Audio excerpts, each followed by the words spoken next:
ఇదే మేడిపల్లి సిఐతో నేను మాట్లాడినా.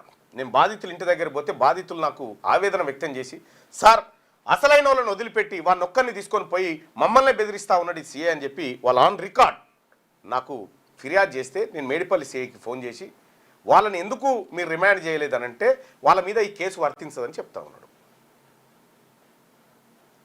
ఇదే గోవిందరెడ్డి 2-3 కేసులలో, ఇదే మర్డర్ కేసులలో మొత్తం కుటుంబాన్ని అరెస్ట్ చేసి జైలుకు తోలిన గోవిందరెడ్డిన.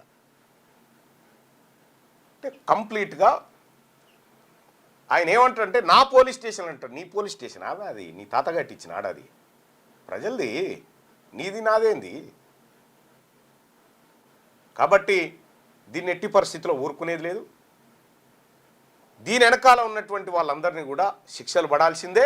మా బీసీ బిడ్డకు న్యాయం జరగాల్సిందే. మా యాదవ బిడ్డకు జరిగినటువంటి అన్యాయం ఎవరికి కూడా జరగకూడదు, అప్పర్ క్యాస్ట్లో కూడా ఎవరికి కూడా జరగకూడదు. కానీ ఈ దుర్మార్గమైనటువంటి ఈ రాజనీతి ఏదైతే ఉందో, ఒకరికి ఒక న్యాయం ఇంకొకరికి ఇంకో న్యాయం, మేము ఎన్కౌంటర్ చేయమని చెప్తలేము. వాళ్ళని ఎందుకు వాళ్ళ కుటుంబ సభ్యుల మీద క్లియర్గా వాళ్ళు ఆరోపణ చేసి అందులో పేరు మెన్షన్ చేసినప్పుడు నువ్వు ఎందుకు ఆ సెక్షన్లు వాళ్ళ మీద పెట్టకుండా సాధారణ సెక్షన్లు పెట్టి వాళ్ళని ఇబ్బంది పెట్టినావు? వాళ్ళని బాధితులను వాళ్ళు మేడిపల్లి సిఐని తలుచుకుంటే 20 సార్లు ఏడుస్తూ ఉన్నారు, 20 మంది ఏడుస్తూ ఉన్నారు. అసలే పట్టించుకోలేదు, బెదిరిస్తూ ఉన్నాడు అనేటువంటి మాట. ఈయన ఏం చెప్తాడు? ఈయన అడిగితే నా తన సీసీటీవీ ఫుటేజ్ ఉంది, మాట్లాడిన వాయిస్ అంతా రికార్డ్ అయింది, కావాలంటే మీకు ఇస్తాను ఎమ్మెల్సీ గారని ఈయన చెప్తా ఉన్నాడు. సో ఈ అంశం తేలాల్సిందే. ఇది బీసీలకు జరుగుతున్నటువంటి ఇక్కడ ఏంటంటే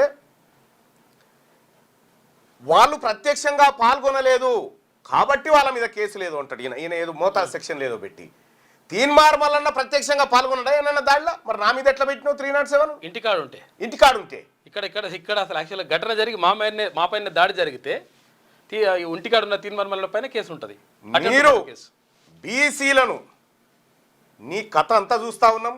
నువ్వు ఎక్కడెక్కడ లంచాలు మింగుతుంది తెలుసు, ఎక్కడెక్కడ ఎవరి దగ్గర ఏమేం చేస్తా ఉంది మొత్తం తెలుసు. నీ కథ అంతా భాగవతం అంతా తెలుసు, మంచిగానే ఉంది. ఏదో ఒకనాడు బీసీ సమాజం అంతా తిరగబడేదాకా తెచ్చుకోకుండా ప్రజలందరికీ సమానమైన సేవలు అందించు. అది నీ బాధ్యత. నీకు యూనిఫామ్ వేసింది రెడ్లకు సేవ చేస్తాను కాదు, బీసీలందరికీ సేవ చేస్తాను.